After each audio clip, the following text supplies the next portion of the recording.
ዛሬ ያጋጠመኝ አሳዛኝ ክስተት ምንድነው መሰላችሁ? እና ስራ እንዴት ነው? ስራ እግዚአብሔር ይመስገን ጥሩ እየሄደ ነው። እግዚአብሔር ይመስገን። ዛሬ ጭር ምናምን ያለ ነገር ነው። ትንሽ በዓል ስለሆነ መሰለኝ። እስኪ ዛሬ እንግዲህ ጫማዬን እያስጠረኩ ነው። ለዚህ ደግሞ ለጠንካራ ሰዎች አንዳንዴ አርአያና ምሳሌ እንዲሆኑ ብዬ ካሜራ ብዙ ጊዜ ምንድነው ቄስ ነዎት እንዴ? ስመ አብ ወወልድ ወመንፈስ ቅዱስ። አንቱ ምን ነው? ያው ስራ ነው።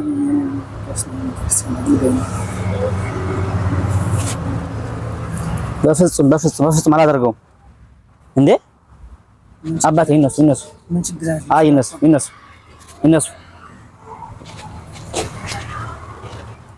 ምን ነው አባቴ? ይሄንን የሚሰሩት ቄሱ ነው? አዎ እንደዚህ ነው።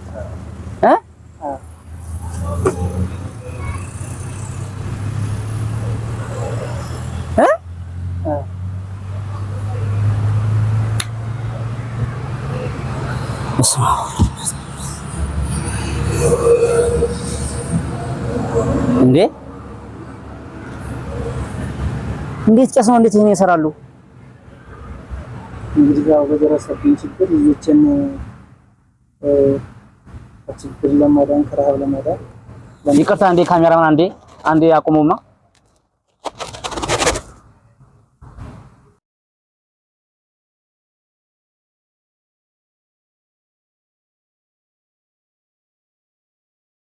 ያጋጠመኝ አሳዛኝ ክስተት፣ እኔ ጫማ ለማስጠረግ ተቀምጫለሁ። ለካ ሊስትሮ ወይም ደግሞ ጫማ ጠራጊው ሊስትሮ ቄስ ነበሩ ማለት ነው። ድንገት ነው ዕቃ ለማንሳት ሲንቀሳቀሱ ነው እንግዲህ መስቀሉ ሲወድቅ ያየሁትና በጣም ነው ያዘንኩት የደነገጥኩት። ካህን ክቡር ነው። ካህን የሕዝብ አባት ነው። ካህን የሀገርም አባት ነው። ካህናት ለሕዝባችን ለሀገራችን ታላላቅ ባለ ውለታዎቻችን ናቸው።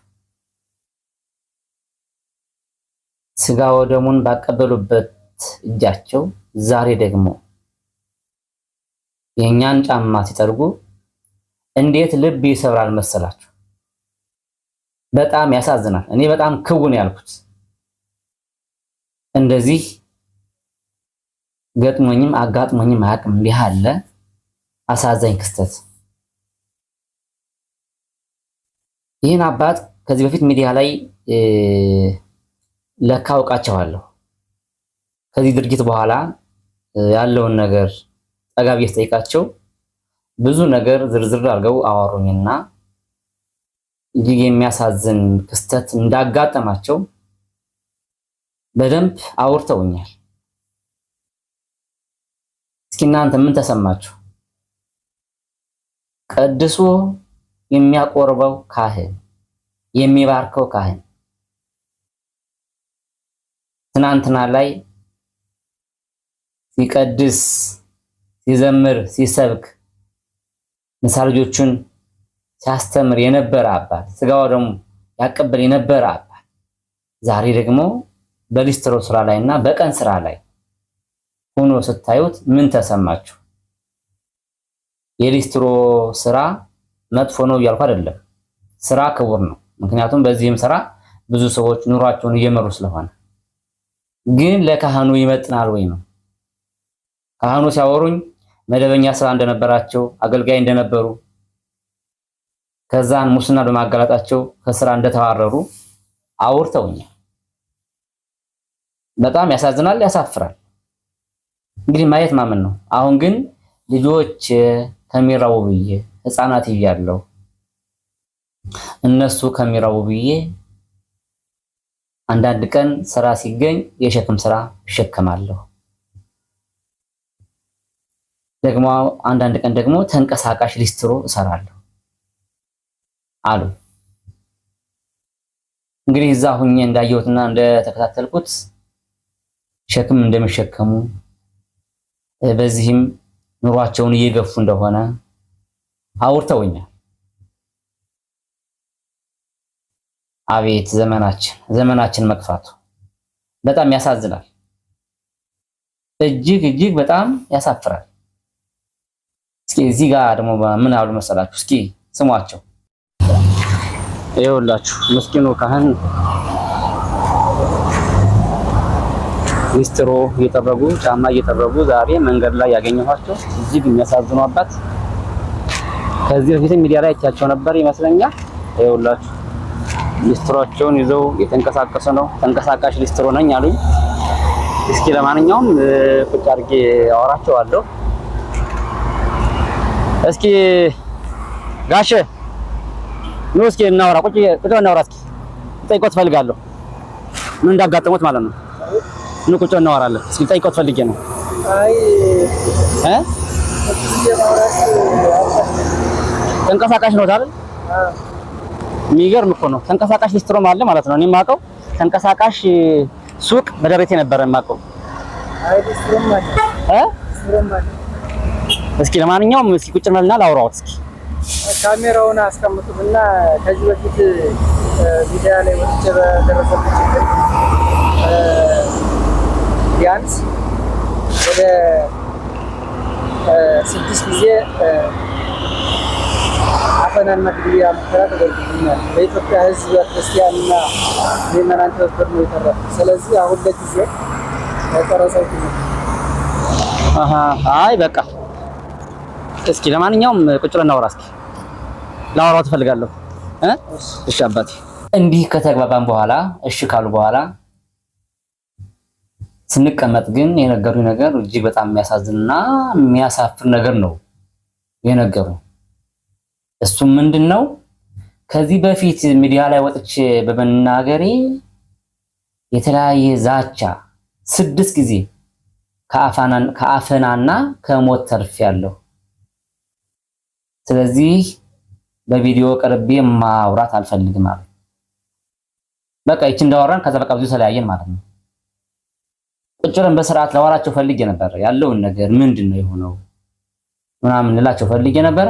ግን ያው እሳቸው ያው ስጋት አድሮባቸዋል። ያው እሳቸው እዚህ ቪዲዮ ላይ እንደተናገሩት ከዚህ በፊት ወደ ሚዲያ በመውጣቴ እጅግ የሚያስፈራ ዛቻ ስለደረሰብኝ በፍጹም ልናገር አልፈልግም ወንድሜ ይቅርታ ብለውኝ ከዚህ ውጭ ላወራቸውና ላናገራቸው አልቻልኩም። ከዚህ በፊት በነጋሽ ሚዲያ ቀርበው ተናግረዋል በስፋት። ከነገሩ በኋላ ገብቼ ያለውን ነገር በደንብ ሳይ የተለያዩ ሚዲያዎች ላይ ቀርበው አውርተዋል። በዛ ደግሞ ያው የመጣባቸው ፈተና አለ ማለት ነው። ወደ መደበኛ ስራቸው፣ ወደ አገልግሎታቸው፣ ወደ ቅዳሴያቸው በመመለስ ፈንታ ሌላ ደግሞ አደገኛ ዛቻ በእሳቸው ላይ እየመጣ እንደሆነ አወሩኝ። ስለዚህ ለካሜራ ዝግጁ አይደለሁም ይቅርታ አድርግልኝ ብለው እዚህ ላይ ተለያይተናል። በጣም አሳፋሪ ድርጊት፣ አሳፋሪ ሁኔታ እንግዲህ እያየን ነው ምድራችን ላይ ኢትዮጵያ ላይ እንደዚህ ያሉ ምስኪን አባቶች ይኸው እየተንገላቱ ታዩዋቸዋላችሁ፣ እያየናቸው ነው። ምንችን እንግዲህ ብናገዛቸው። እስኪ ለማንኛውም ግን ትንሽ ንግግር ከነጋሽ ሚዲያ ላይ ወደ እናንተ አምጥቼላችኋለሁ። እስኪ ስማቸው እዛ ላይ ምን እንዳሉ። አባቶቻችን የተናገሩት ነገር አለ። እምና ረሃብ የይስኩናት ከረሃብ ጦርነት ይሻላል ይላል። እውነት ነው። ከረሃብ ጦርነት በዚህ ምክንያት ነው እንግዲህ ቶሎ ወደ ስራቸውም እንዳይመለሱ እየሆነ ያለውና እንግዲህ እግዚአብሔር ያግዛቸው፣ እግዚአብሔር ይርዳቸው ማለት ነው የምንፈልገው። ከዚህ ቀጥለን ግን ምንድነው የምናየው መሰላችሁ? ሸክም ሲሸከሙ ያየሁትን አጋጣሚ ነው ለእናንተ አሁን ማጋራችሁ። ይኸው ተመልከቱልኝ፣ ተመልከቱ። ካህኑ እንደዚህ እየተሸከሙ ነው። እንደዚህ አቤት አቤት አቤት! በቃ ክህነት ዋጋ አጣ ማለት ነው። ያው ተመልከቷቸው ሲያሳዝኑ።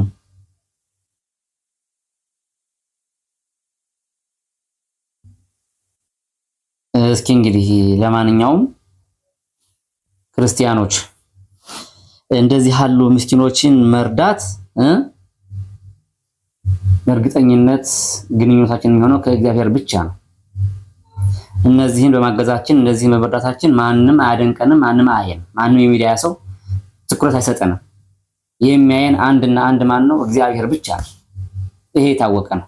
ምክንያቱም እነዚህ ደሃ ናቸው፣ እነዚህ ምስኪን ናቸው፣ ማንም አያውቃቸውም። ግን አንድ ታዋቂ ሰው ዝነኛ ሰው የሆነ ችግር ቢገጥመው ግን ብዙ ሚዲያ ይከባቸዋል። ብዙ ሰዎች ስለነሱ ሊያወራ ይፈልጋል። እንደነዚህ ያሉ ምስኪን ድሃዎችና ምስኪን አባቶችን ግን ማንም ዞሮ ስለማያቸው፣ ስለዚህ እነዚህን ሰዎች ማገዝ በቀጥታ ከእግዚአብሔር ጋር መገናኘት ነው። ምክንያቱም የሚያውቃቸው እግዚአብሔርና እግዚአብሔር ብቻ ነው።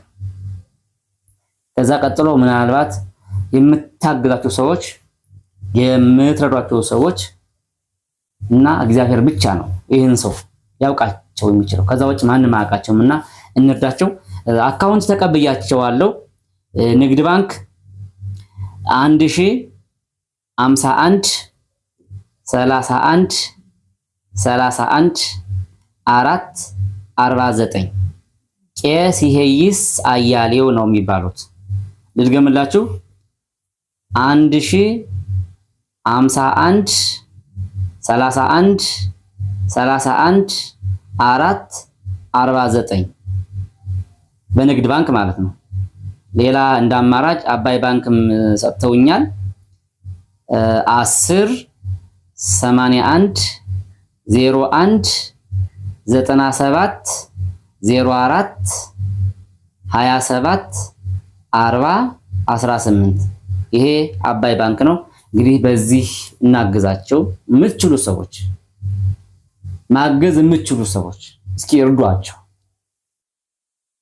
እንርዳቸው፣ እናግዛቸው። እና የዛሬ ገጠመኝ ይሄን ነበር። በጣም ልቤ ተሰብሮ ነው ወደ ቤት የተመለስኩት እና ያዘንኩ ያሰብኩ ነበር እስከ ቤት ድረስ የመጣሁትና ያው ልብስም አልቀየርኩም እንደምታዩ እዛው የለበስኩትን ልብስ ነው እንደመጣው ወዳው እንደገባው ነው ይሄን ቪዲዮ ለመስራት የተገደድኩት። ምክንያቱም እጅግ የሚያስቆጭ ታሪክ ነው የነገሩኝ እና የሚያሳዝን ሁኔታ ስለሆነ እንርዳቸው፣ እናግዛቸው ለማለት ነው። ቤተሰቦቼ ሰላም ሁኑልኝ።